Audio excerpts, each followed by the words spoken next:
Hi, everyone. Thank you so much for joining our first masterclass in our series. We're going to give a couple moments for folks to log on, and then we'll get started.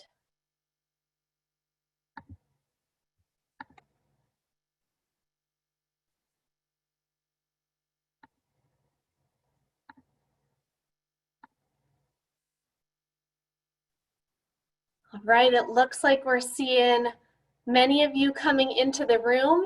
We're going to give a couple more moments for folks to log on, and then we will get started with our first webinar in our masterclass series.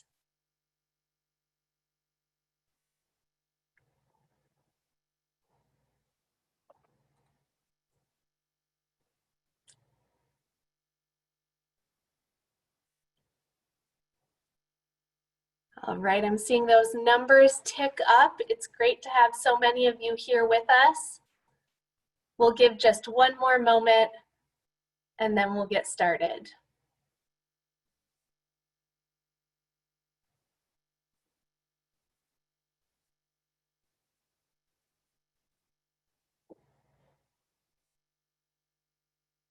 If you have joined us in the past couple moments, we are just given a couple of moments here for people to come into the room or the virtual room, and we will get started with our content in just a minute.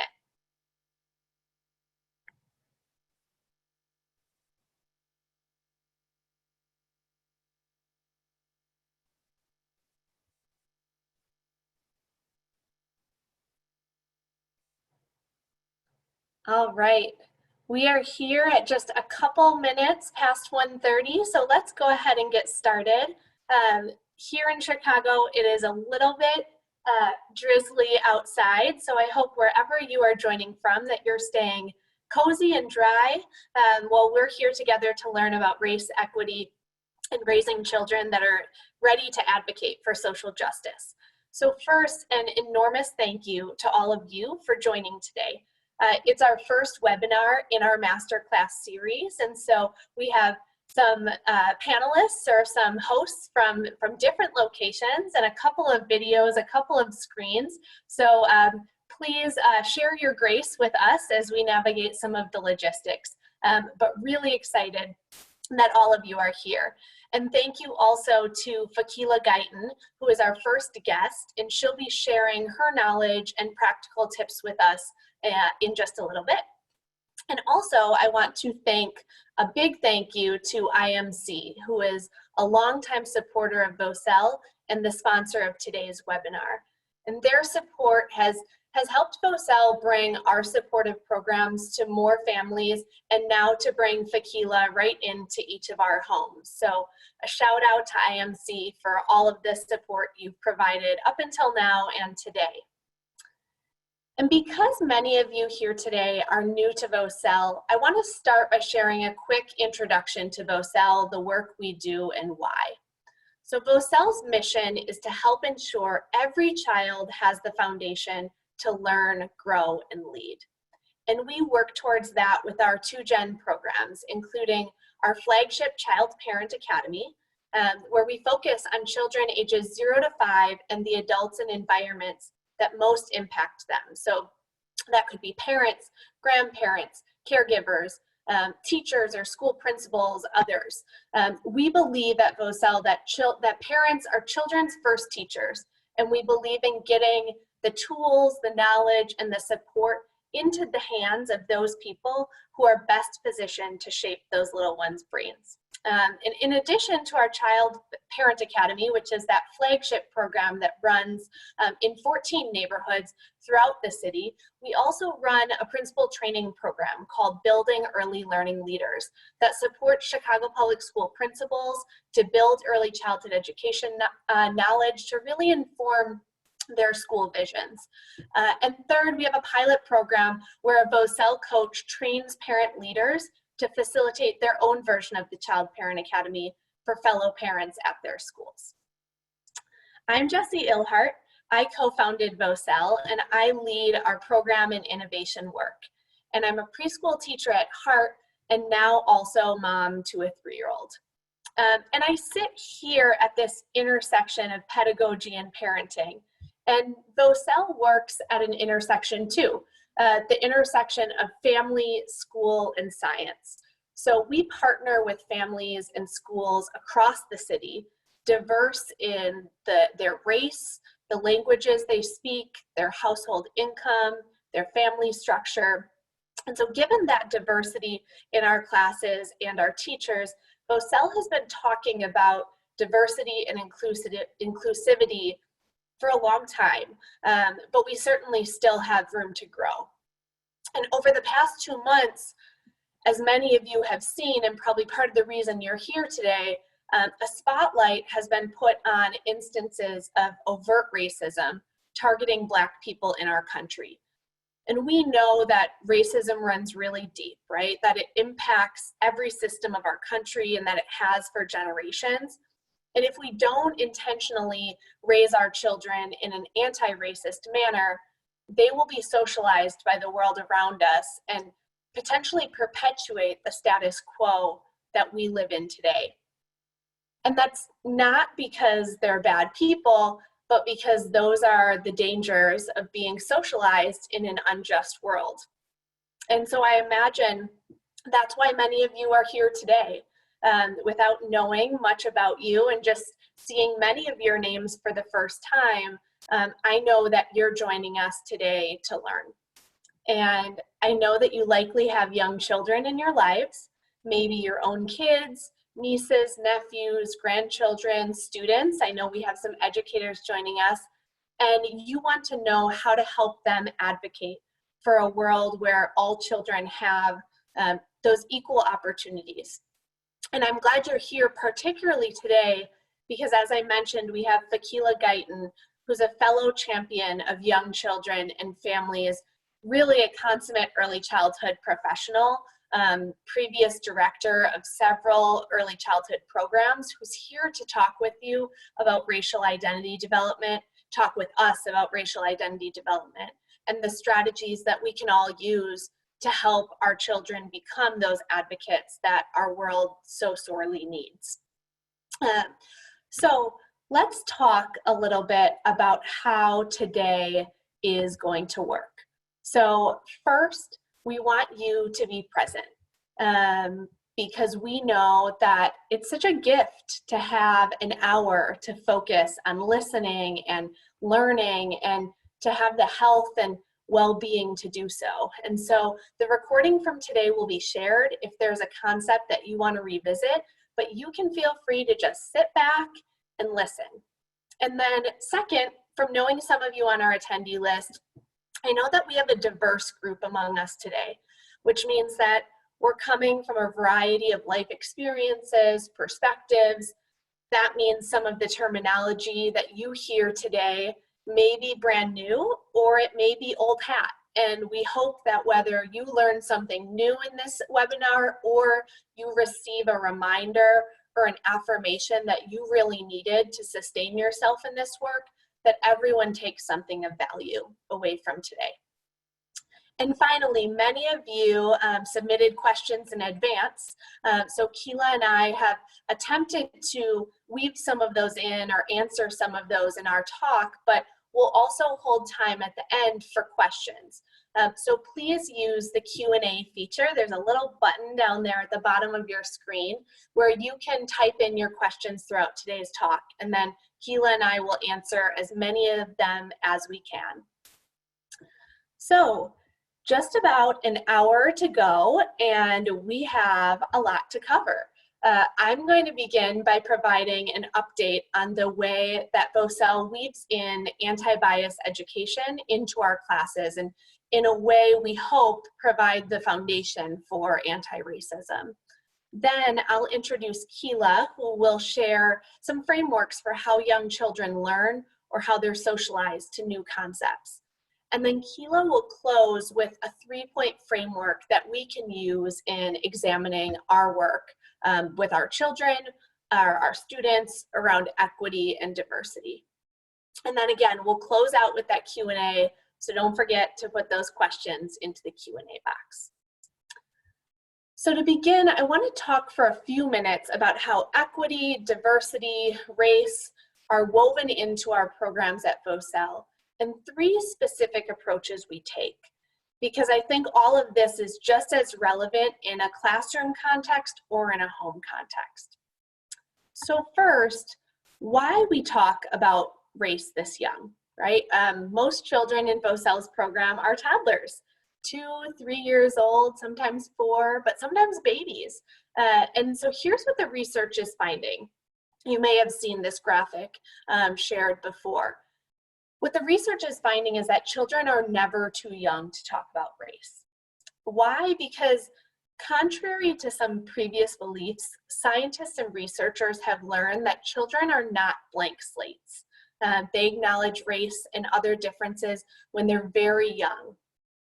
In fact, I would say I would opt for the sponge metaphor to replace the blank slate one, that babies and young children are constantly soaking in the world around them.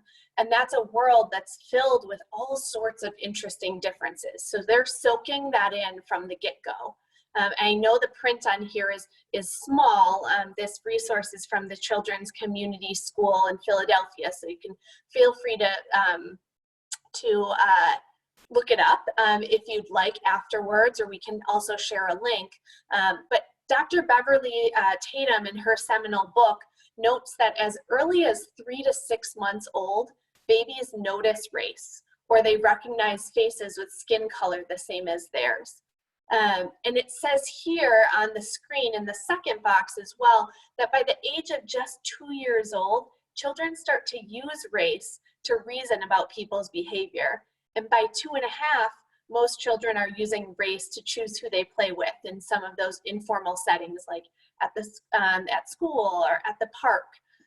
And to me, what this says, or what I take away from this, is that prejudice and biases are starting to soak in at a very young age, because our kids are like those sponges soaking up everything around them, and having biases is not a bad thing, right? We all have biases. It's just about how we acknowledge them, act on them, or work to counteract them. So for us, as parents, caregivers, educators, we can control a lot of what our kids are soaking up by thinking about our own prejudices, the words we say, and what we talk about around our kids or with our kids. So one very concrete thing that we can do with toddlers, children as young as toddlers, babies, preschoolers, is talk about race and talk about differences, acknowledging the different skin colors that we see in people in our neighborhood, at the store, in books, in movies, and using descriptive words to talk about skin colors and the beauty of each, to start to really normalize that. We named this masterclass Seeing Color, because we reject the common response that I think comes often from well-meaning, mostly white folks, saying, I don't see color, or children don't see color, they only see other children. But really, right, when we think about that, of course children see color, because as parents or grandparents or educators, right, isn't it one of our greatest joys when our toddler finally points to the blue cup or the yellow book? So they may not understand the social construct of race yet, but they certainly see differences. And with that, it's really our job to help children understand that differences are something to celebrate, and not something to ignore or something to fear. So with that in mind, as some context, I want to run through 3 strategies or approaches that we use in VOCEL's program and our classes that you can adopt and apply to your context, whether that be at home or in a classroom. So first, we read stories and books that put Black and brown characters at the center, as the main character as often as possible. And whenever we can, we choose books that are written or illustrated by people from those same backgrounds. There's a hashtag going around on social media that I believe is Own Voices, O-W-N Voices, right? It's the idea that people are telling their own story. There's a children's store in Chicago that's called Kiddo. It's spelled K-I-D-O. That is an excellent source of books that meet these sort of qualifications, because their owner really curates them with those factors in mind. So does it center Black, brown children, or children from other marginalized identities in our society, and paying special attention to who are the authors and illustrators of these books as well.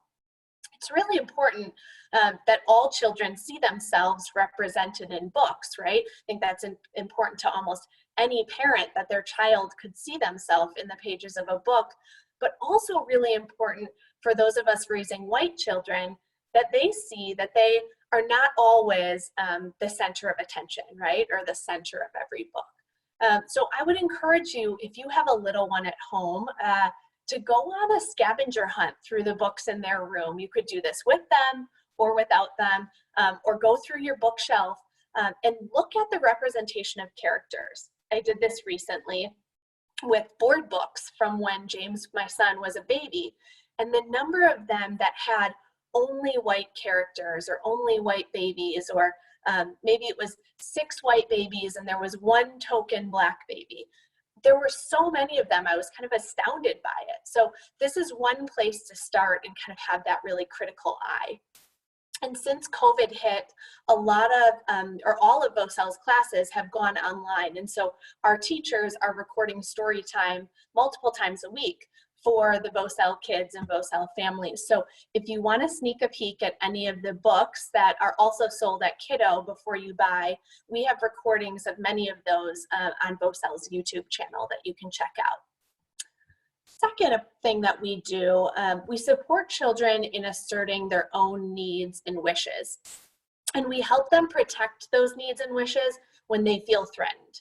So how might this look? This might be a toddler pushing another toddler, or a child that grabs a toy out of another's hands. And you might be thinking like, well, this is just how kids are. How does this really relate to anti-racism?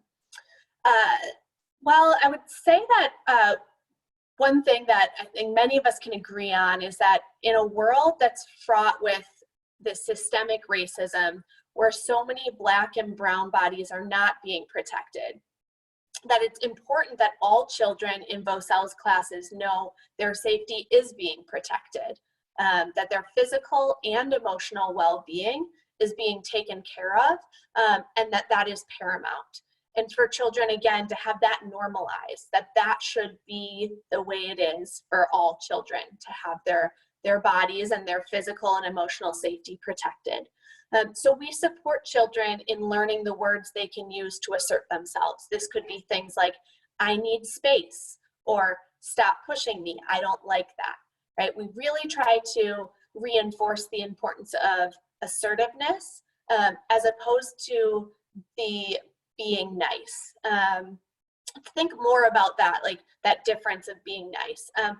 We know that it's important to normalize conflict at a really young age.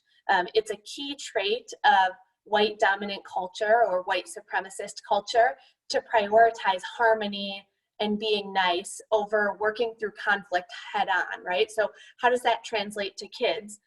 In VOCEL's classes, we don't force kids to share. If a child is using something, we give them the words to say, I'm using it, you can have it when I'm finished. And we know that the other child who wanted to use the toy might cry. That's okay, right? Children cry. Adults are there in the classes to offer comfort and help children to manage their feelings. But one child's tears doesn't mean that the other child needs to give in. And I think in our world today, the comfort of some is really valued more than justice for others. And we want young children to grow up experiencing an environment where justice is really the priority, and then conflict is embraced, especially when that conflict might lead to more justice. So in a way, even though we're working with 2 and 3 and 4-year-olds, this is really laying the foundation for self-worth, self-respect, and assertiveness in adulthood. And finally, a third strategy or approach that we use. We take this often shared equity versus equality illustration, and we apply it to toddlers and preschoolers. So in our classes, this means not everyone gets the same. And I'm going to say that again, because I know it can be tough to accept if this is in tension with the way we grew up or our household values or what we learned in school. But in our classes, not everyone gets the same. Because children are individuals, right? They're full of individual differences. They have individual needs. And those are unique needs from one another. So this means that one child in a VOCEL class might lay on their stomach for story time because that feels better to their body, while other children are sitting with their legs crossed. Or it might mean one child has her own set of Legos to use just for her because she's still learning to take turns, and maybe that feeling of security may help her try out sharing skills in other spaces or other venues. It also means that we might have a little tent that only Benji uses when he's overstimulated, and it's not a tent for everyone, it's for Benji because that's what he needs. And from my experience in early childhood education, I've found that kids really get this. It's typically the adults that are waving the like, but that's unfair flag, right? But this focus on equity, giving every child what they need rather than equality, giving every child the same, is something parents in our VOCEL classes come to know and appreciate about VOCEL, an approach that they can absolutely translate to home. And so all of these examples I just shared don't necessarily have to do with race, but it's building this inherent understanding of equity as the norm, which absolutely translates to anti-racism. So despite having this been a focus for some time, we certainly are in a learning stage at VOCEL alongside you. And our team at VOCEL has made a renewed and increased commitment to embedding anti-racism into our programs over the upcoming year. So along with you, I'm excited for Keela to be here with us today and to learn from her experience and her expertise, and particularly to learn about some of the context and foundational knowledge that we need in order to take action in this arena with our kids. So I met Keela back in 2016 when we were classmates in a postgraduate program at Erickson Institute here in Chicago. And I noticed right away that Keela's passion for this work was absolutely palpable. And as a mom herself and a leader who has overseen several early childhood and family support programs, Keela has most recently been the director of the DuPage Early Childhood Collaborative, and I'm just so excited for her to be here with us today. So with that, Keela, I'm gonna pass the mic and the screen sharing over to you.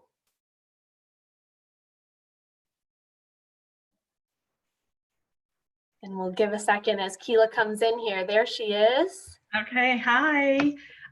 Jessie, thank you. What a great introduction. I should have you go before all webinars and speaking engagements. So welcome everybody. I typically say good morning, like when it's the first time I'm talking to folks, but we're well into the afternoon. So just hello and welcome, and I'm glad that you're here. I'm excited to be here, I have to say. Typically when I do things like this, it's a conversation and I'm asked questions and we kind of come not off the cuff, but prepared with our expertise and just years of our perspective kind of coming into play with our education and all of those amazing ways that we can share our knowledge with each other. So I feel like I'm going to be talking a lot. I do have some frameworks and some theoretical concepts to pass on to you, and I'll whittle that down into some practical steps like Jessie just shared, and try not to be too verbose because I do love this work. All right, so I am going to share my screen and get right into it.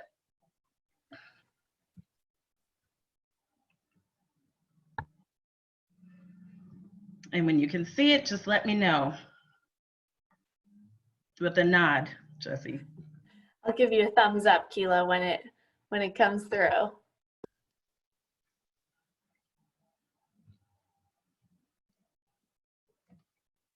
Looks good.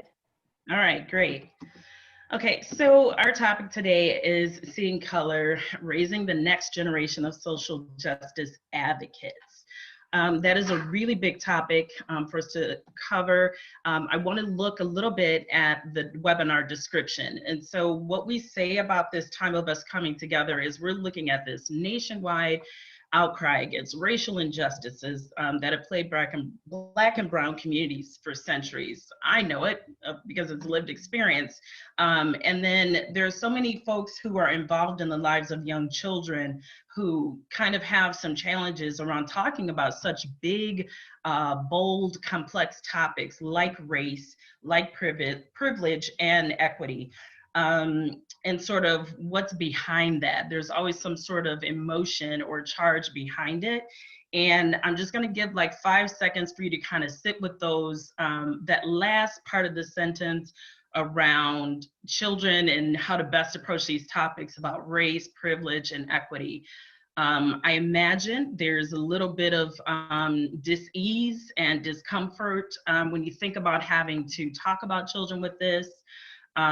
When you're trying to wonder what words are the right words, and like how do we make this make sense for children in a world that we've been in for so long.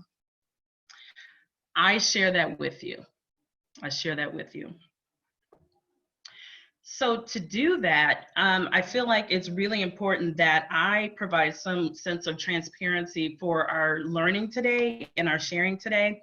And I always start with the story of self, to kind of explain like why me, like why are they choosing Keela and not some other international or national expert. I think it's critical that since you're receiving information from me, my identity and my frame sort of as a foundation for scaffolding for today. I'm an early learning professional, like she said. I am a student first. I am always learning. I am a teacher by trade and a preschool and Head Start teacher, which I feel like gives me a different sort of underpinning, having worked in Head Start, with Head Start children. And then I became a trainer in best practices and really kind of cut my teeth early on in my profession around what are the standards, what does the science say that really informs and shapes how I work with children and families. From that experience being in the classroom, I started to notice children in their environment and who are they surrounded by once they leave my care.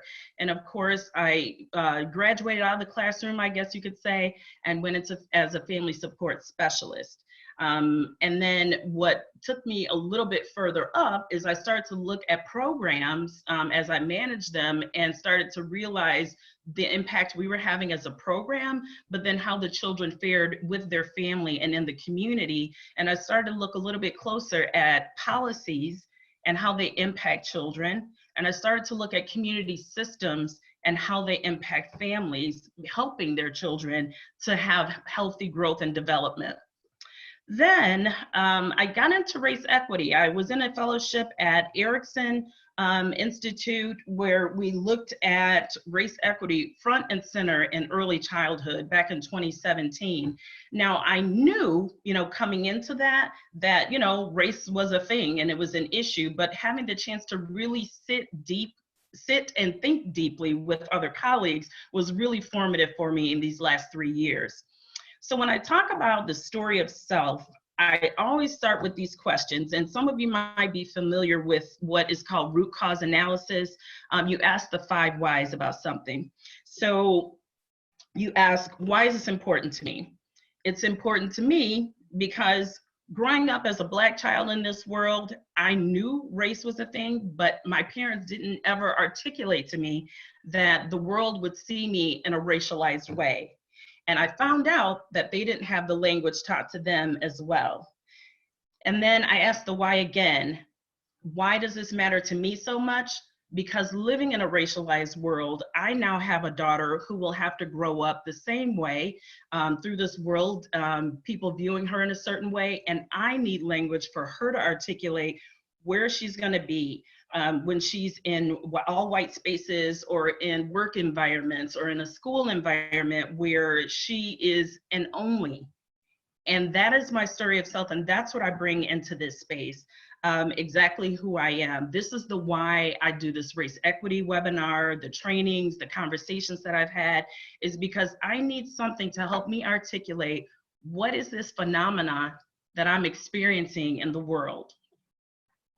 So I want to transition into a thought and a concept around developmentally appropriate practices. parenting. I added that parenting on there. This comes from our national organization, National Association for the Education of Young Children, who help us frame out what this is. It's just, like my slide says here, a way to promote children's optimal development and learning. And it's a perspective that people take, a teacher can take, or even a parent can take, and definitely a caregiver that nurtures a child with a holistic approach. So you're looking at all of their different areas of development and not piecing them out one by one. So you really have to know about child development when you're thinking about developmentally appropriate practices and their learning. You're looking at what's individually appropriate for that child, and then knowing what's culturally important to that child and that family. And that should always sort of be your overarching and your bookends, if you will, about how you practice and sort of how you move through the world with children. And that's what I ascribe to. And then another thing, when I talked a little bit about understanding how programs sort of work with children and kind of where the impact is happening, I started my work in the suburbs of west of Chicago, in Naperville, Aurora area, which is really very different than Chicago. And I went to work on the west side of Chicago, and I noticed some differences that kind of brings this graphic to life. That children don't, of course, develop here by themselves. They don't come out of the sky as one little blob and then, you know, they just kind of raise themselves. They're raised in the context of relationships. So you've got that immediate system that they're sort of in. You can see the baby right here in the middle. You can see their immediate family, the neighborhood that they play in, and or the childcare center that they're in. And then you want to expand out that ecology of a child and expand and look at that next system that impacts their development as well. Friends, neighborhoods, the workplace, extended family, grandma, grandpa, and community health services. And so think about all of the social services that we do our best to connect children and families to. And when we can't connect them to, that's that exosystem that has an impact on their development. And then if we look a little bit larger and get a higher lens, we're looking at policies and different values in our society and different customs that shape parents, and it also shapes children as well. And so we have all of these things sort of swirling around for children and families that are happening at the same time. So it's no wonder that we have to look at, you know, why race, why equity, why privilege is even a thing, because all of these things are happening simultaneously in our environment. So there's one portion I want to kind of look at in terms of child development. I want to look, this is a beautiful graphic and I just had to show it to you, so that's why it's there mostly. But over on the left-hand side here, right under infancy with trust versus mistrust, there's Erik Erikson, who is, you know, longtime psychologist that we all kind of pin our framework for child development on, looking at trust versus mistrust. And it starts to develop in infancy. And so he maintains that the personality of the child develops in predetermined ways in all of those 8 stages of psychosocial development. And during these stages, a person will start to have a crisis, if you will, that could have a positive or negative outcome on the personality and their development. So when we think about this, I want you to think about this in the context of what's happening in our environment, where things around us are kind of changing, and you know, we're starting to hear about all of these uprisings happening, and how children's personalities are kind of being developed in relationship to that. I'm gonna move quickly. I'm moving through time. So here's one way that I kind of wanted to put a spin on this. I think about trust versus mistrust. So if we think about Erikson's theory and a child kind of recognizing, do they have safety and security, and knowing that someone will see about them, that someone will tend to them when they're upset or when they're fretful or crying and feeling, you know, some sort of experience in the world that's negative for them, will someone come to them, pick them up and let them know, are you there for them? Yes or no? That helps us develop our inner locus of control in a way that comes the outcome is that your outside control is determined by like your interdependence on your hard work, your decisions. Let me back up, I'm sorry. The external locus of control will form, or an internal locus of control will form. So it really deals with how you value things in your environment. Do you have control over them or not? And that really stems from the mistrust versus trust that forms very early on with young children. All right. So we're going to take a deep breath because I'm going to start to bring you into definitions around race and give us sort of a common language that we can talk about this so that we understand it the same. I find that in some spaces, people like to define the 4 R's a little bit differently. And you're wondering, how do you approach this? And I want to tell you, it begins with you, with education, and really doing your level best to explore and discover new resources and look for ways to have these conversations and practice. Some of my friends tell me they're really very nervous about conversations around race because they don't know what to say. And the biggest problem or issue they have is they don't want to say the wrong thing. And so if you're not developing language and you're not, practicing and trying to articulate your points and get them across, or listen to what's being shared and said, you probably will make some mistakes along the way, but you're trying, and it's a journey, and we're all in this continuum together. So let's look at these definitions for these 4 things we call the 4 R's. And I pull some of this work from some of the race equity trainings I've done before. And also one of my big resources is a book that was written by Robin DiAngelo around white fragility and why it's so hard for white people to talk about race. When I say that my story of self and not knowing what the language was around these things, I make no, that's not a small thing. So if we look at the definition of race, I wish my parents had for me, is that it's truly a social construct. It is not something that is biologically true. If we think about the human genotype, it is that we're all humans. We're all very much the same, like by 99.9%. There's a very small, percent of us that makes us different.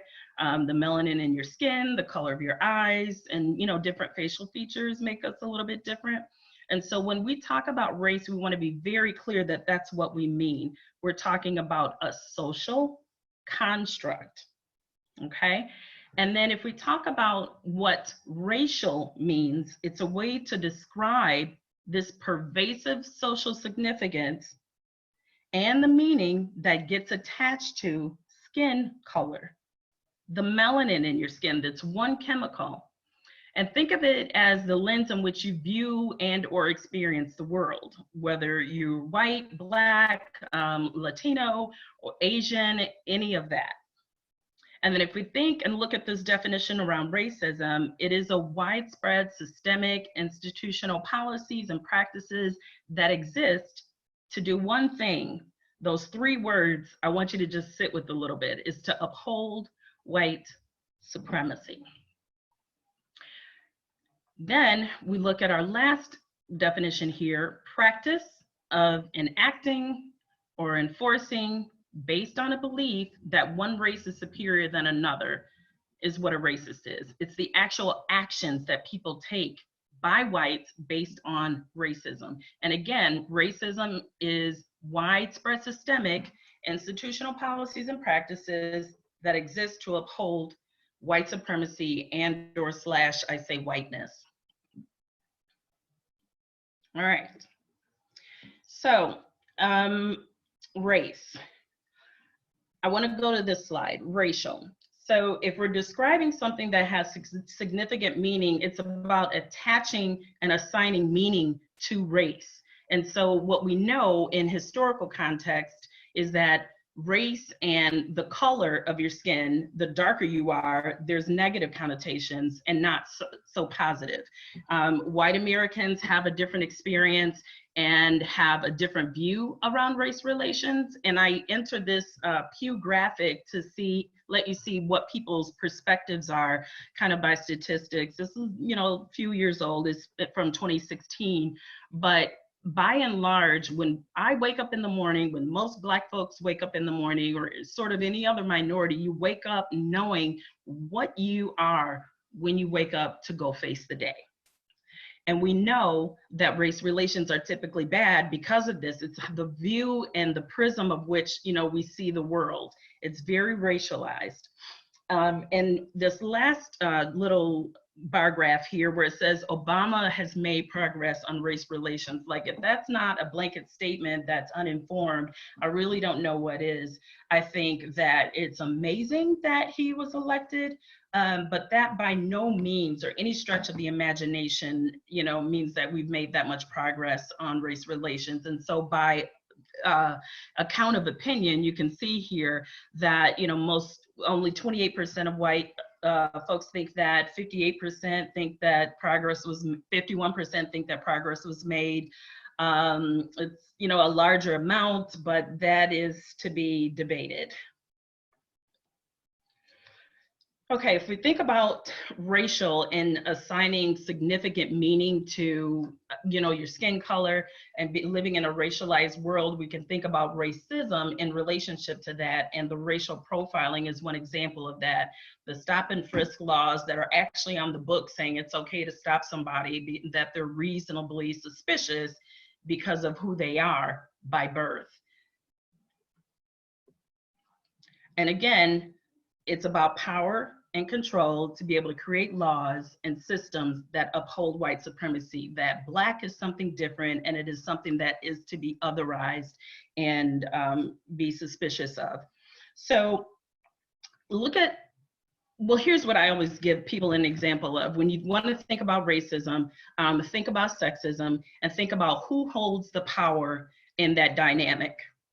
Is it typically men that hold the power, or is it typically women that hold the power? If you think about sexism, it's typically men that hold the power. So think about the women's rights movement when you think about that. And if we think about ageism and who has the power in that dynamic, so we're thinking young versus old, who has the power here and can enforce different types of widespread systemic institutional policies?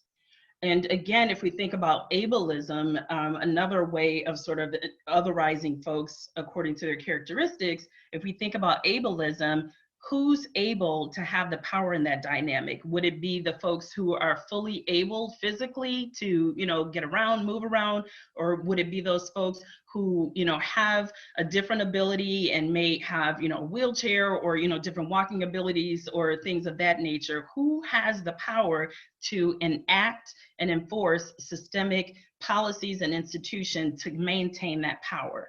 And so with ableism, it would obviously be folks who are, physically able and not, disabled. These are just, other graphics that carry that sort of that historical tone with it, where, how race and color was demonized over time. And this was actual law. This was something that just happened. We know that slavery was something that was institutionalized. And the color of the skin was a really very different kind of conversation and reason to expand capitalism in the 17th and 18th century. And so I use this graphic for the picture or the motion picture Loving, because on the books were laws that prevented people from being able to come together and have interracial marriages. And so Loving is a movie. If you're interested in looking at it, I thought it was really well played, and it's a good movie to think about and know and really kind of sit with how racism is so powerful, and it can keep people from, really achieving their full human ability to flourish. All right, so racist, again, actions taken by whites based on racism. I talked about those different examples. And now I want to move into quickly, because I see I'm running out of time here, a 3-point framework about how you want to talk to your children about this early on. I was so glad that Jesse brought up the fact that children notice the difference very early on, from the time really that they're in utero. and they start to determine and distinguish sounds that are different. When they get to the world and their vision starts to clear, they see difference in skin color and the world around them. And so all of that is happening in the brain. And so it's never too early. You should just start. But I would say when you start, you want to create the space. And what I mean by that, when you set the tone for openness, it's really come a place where you have a spirit of inquiry. You start today, you start now with regular, routine, and consistent conversations where you're building schema. You're starting very small, little blocks for children. Not huge and big with big historical context, but little small things when children notice difference. And you want to ask, questions in a way that make them appreciative of differences in their world. Of course, not having like these really big conversations. I feel like sometimes I have some friends who were saying, well, I don't know how to talk about it. It's almost like you feel scared to talk about it, like you're scared to kind of talk about the birds and the bees or, sex with children, because you need to sit down, have something formalized, which is really very weird. Even toddlers can sense that that's weird if you're making it a thing or making it an occasion. But if you build it into your regular routine on a daily basis, it is really much more easier to have those conversations, and they're not stress inducing. So that's a good, easy way to get started. Do it now, start today, make it a regular part of your routine, and be consistent. And then this idea around avoid the universal experience.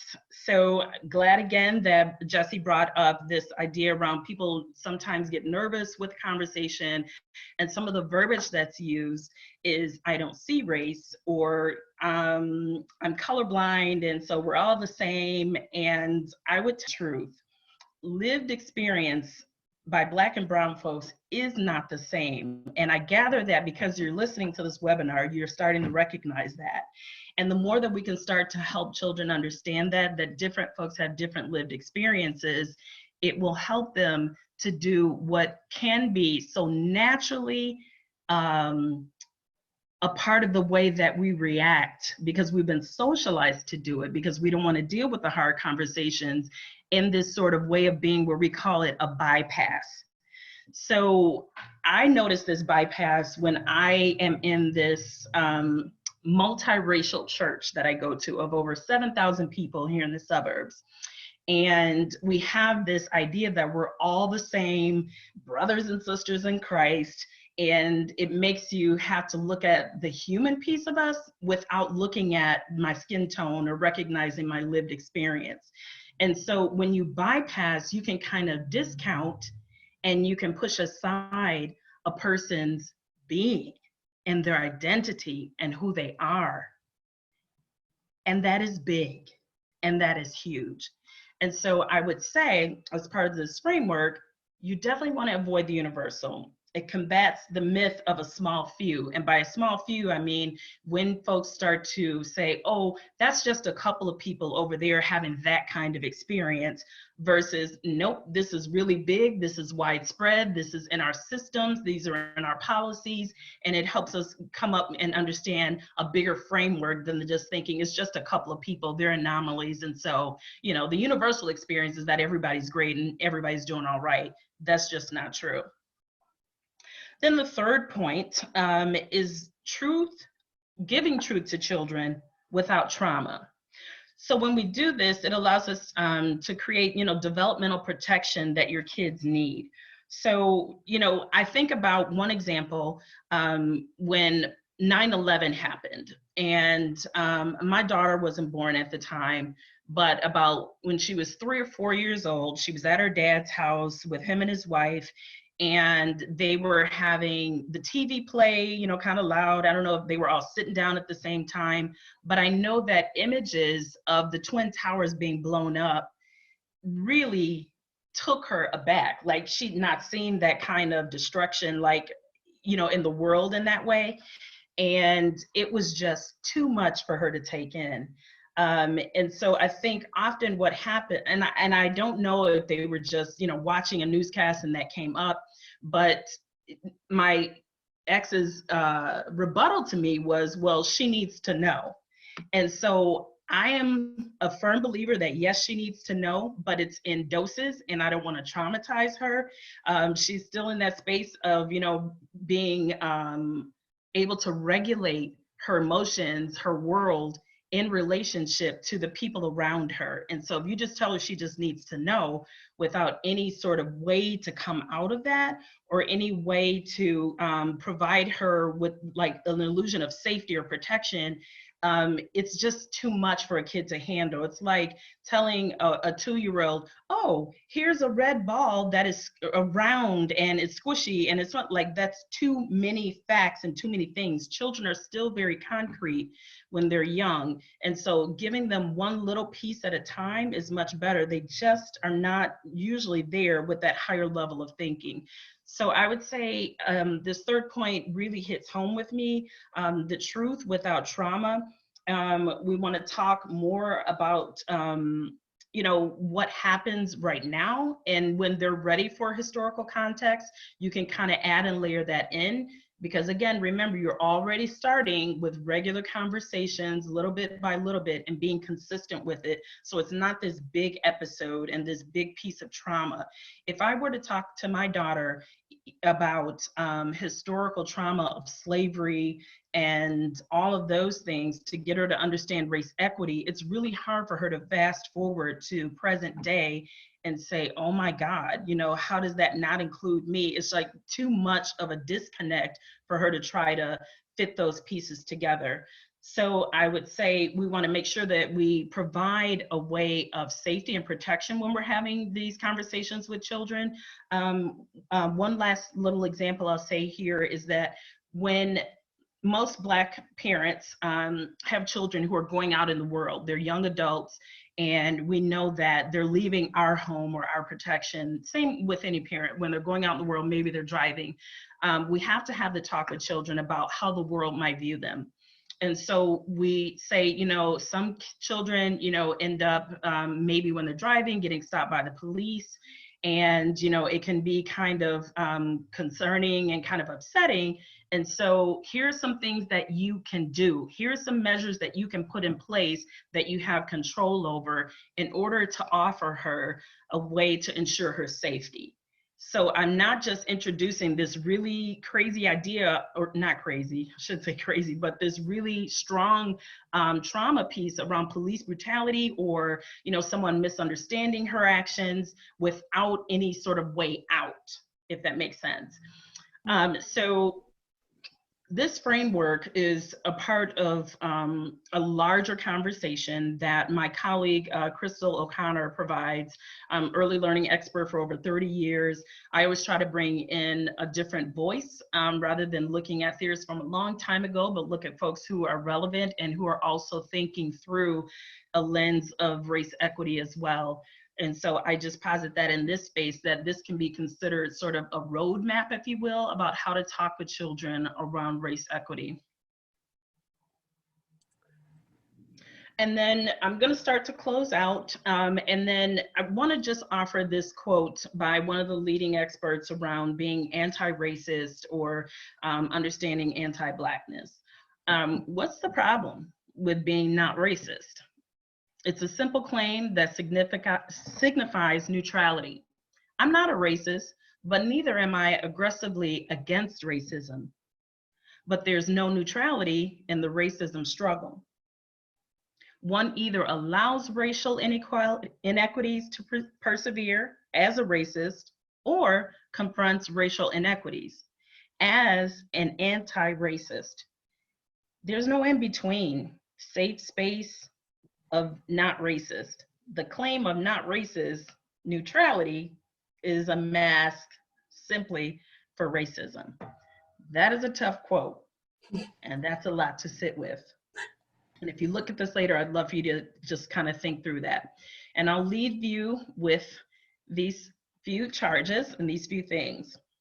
Be an active person who is modeling for your children. The only way you can get clear on why you want to talk to your children about this is knowing your whys. Why is this important to you? Why does this matter so much to you? and start to then build your capacity on being a social justice advocate, not just saying I'm not racist, but being active in the world. And there's one piece that deserves a lot of unpacking, but there's this thought in Robin DiAngelo's book on white fragility about, are you even aware that there's a front stage conversation and there's a backstage conversation that folks have? So I'm talking specifically about white folks. What are you saying in the backstage when you're not in the presence of people of color? And then what are you saying when you're in the presence of people of color and you're on the front stage? So, you know, we shouldn't have inconsistencies there. So you want to build your capacity to be genuine and authentic in all spaces. And then lastly, I would say activate yourself. You know, you want your children to grow up, but you want to also be the one to model for them. As I said, we can't raise social justice advocates if we're not social justice advocates ourselves. And I would leave you with this experiment that where do you live? Where do you work? Where do you learn? Where do you play? And where do you love? Is it in spaces that are all white, or is it in spaces that also embrace other races and other colors? Here are a few amazing resources. When you get this PDF, you can click on any one of these that will help you kind of think through this. For folks who may be in organizations who are trying to figure out how do you embed race equity and inclusion within your organization, I've got a resource here from Annie Casey Foundation that is really amazing. And for any funders that might be on the line, there is a book called Decolonizing Wealth that is a wealth of knowledge, and it really looks differently at how we fund different programs and who we fund, and really calling people into the space of understanding what they're doing with those amazing dollars. And these are just some of my favorite resources. I'll start right in the bottom center here with white fragility. I needed language. I needed a way to articulate what I was experiencing and what was happening in the world. And this woman, I think, she was the impetus for me sort of really stepping up my game and understanding what was happening that was invisible, that I couldn't say, but I knew was happening. Robin DiAngelo, White Fragility, Why It's So Hard for White People to Talk About Racism. And then I coupled that with the one to the left, Seen on Radio, for people who like podcasts. It's called Seen White. And there's a book discussion and a guide that goes with both of those resources. And then I also want to pivot to the top right corner. This is a book study that is on Facebook. It's a public page, and we're taking our time to really walk through and unpack the White Fragility book. And then these are two other books that I'm looking forward to getting to. Is So You Want to Talk About Race? I heard this lady author at a conference I was in June, and she was amazing, and this is next on deck for me. And then because I am a woman of faith, I Bring the Voices of My People was written by theologian and a scholar, Dr. Shaniqua Walker Barnes. And then lastly, again, I mentioned Decolonizing Wealth. So those are some places where you can start to, build your capacity to get language around this, know what's happening in your world, and be able to support your children and get your why down to a science. Why are you doing this? Why is this important to me? And why does it matter? And that is my time. So I am going to just share my contact information if you're interested and want to have further discussion. I'm very open. I even gave my cell phone number here to continue on with you if you would so choose. Great. Thank you so much, Keela. I know that felt a little bit like a race to the finish line because you were sharing so much with us. But thank you so much for doing so. I think I can speak for many of us in this virtual room that it was really helpful to hear some of the examples that you shared for the different parts of the framework. And I know that some of the questions we got in advance of today's session it started to be addressed by some of your frameworks, specifically, I think, around creating the space, right? We got a couple questions in advance of this session about where to start, right? If like someone has a 2-year-old who's never mentioned anything about race, how do I begin? And what you brought up in that 3-point framework from, I believe it was Crystal O'Connor, right? Bringing up this importance of just continuing it as a routine, right? That it doesn't need to be one big conversation. It can be little doses over time. I'm curious, I know we're just at time here, but hopefully folks can stay on for a couple extra minutes. A question that came in a couple times that I would love your perspective on is knowing that we have such a segregated world, and that last question you posed, right? Where do you live? Where do you work? Where do you play?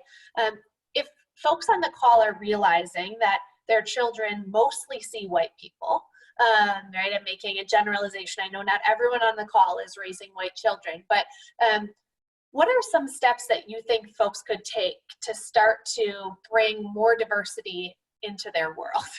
Mm-hmm. So I would first internalize that and say, why? Why are you in all white spaces, like intentionally and on purpose? And call yourself to the carpet and then do the 5 whys again on that one question. And then I would say, if you're really, genuine about expanding yourself outside of that, then having this authentic way of, from your heart to the next, sharing in that human experience with somebody who's different than you, do that. But don't be a voyeur about it. Right? Don't be a touristy kind of, I'm just going to touch on and see what kind of food they have. I'm going to touch on it and see how they talk, what kind of music. Get to know. I really want to see where we connect, where we resonate, and look for those touch points of human connection. Makes sense? Great. Yep, that's helpful, right? I think even that charge to reflect first, right? Why is this the case, right? That this is my circle or whatnot. Another question that came up from in the session today, and this relates more back to the first part, but when it comes to conflict resolution between kids, what's a good way to encourage kids to calm down from a tantrum if they can't resolve their problem? So that was, I think, coming back from when I was talking about that, right, if we don't force sharing, kids might be upset. And if they cry, whatnot, if they can't resolve their problems, the person posed the question of, for example, does timeout work? I'll share from my perspective, Keela, and then I would love to hear yours also as an early childhood professional. I think that emotion management or self-regulation is something that takes time. And so it is expected that children are going to have tantrums and really need our support with them. I personally like the idea of a time in as opposed to a time out, right? So, gosh, you're really upset right now. You still can't have that candy bar that I said you couldn't have, but I'm going to sit here with you. I'm going to hold you. I'm going to co-regulate, right? I'm going to use my calm to give you calm. Over time, what we've seen, and Keela, I see you nodding, so I imagine you've seen this too, is that kids, when they're co-regulated like that, they start to self-regulate. They just pick it up. And so that's one thing I would suggest is that time in, right? Just giving kids the space. Sometimes my son, who's now 3, if he's having a full-on tantrum, he might just need to hear from me. It's okay for you to feel your feelings. Yep. I'm here for you when you're ready, and just let it ride its course. Because, right, sometimes we try to control. So Keela, what else would you add for that really quickly? I totally agree with that. Had the same situation when I used to drive on my way to Head Start where Kayla went with me. And my friend remembers on our drive home where Kayla just had to have McDonald's fries. I mean, full on tantrum in the backseat in the car seat. And I was just like, it's okay, you're fine. And to help her, not dismissing or bypassing, like I mentioned before, her feelings, but just being with her in the moment. I used to do that a lot, help her co-regulate. I didn't know that's what I was doing, 17 years ago, but it's really affirming her and validating what she's feeling in that moment. And I think over time, they build resiliency when you help them co-regulate that you're not always going to get a toy when you want a toy or McDonald's fries. And that's okay. That's great. Thank you. So in the interest of time, I'm going to close us out for today. So first of all, Keela, thank you so, so much for being here with us today and sharing your expertise with us. Also, thank you to all of you, the attendees who are here, who signed on for today. As we mentioned, this was VOCEL's first masterclass, so we had some logistical things to figure out, and really appreciate you being here with us to learn. And thank you again to IMC for supporting and sponsoring this first one in our masterclass series. I have the link up here that I believe was also shared in the chat earlier, so if you want to support VOCEL's work in bringing you continued masterclasses and the programming that we offer for families in Chicago, there's a link to do so. And the 3 remaining webinars in the masterclass series are at the bottom there as well. You can sign up for all of those on our website. And with that, thank you again, everyone, for joining. Check us out online. Keela shared her contact information, which we'll share as well in the recording. And we hope everyone has a great rest of your day. Thanks.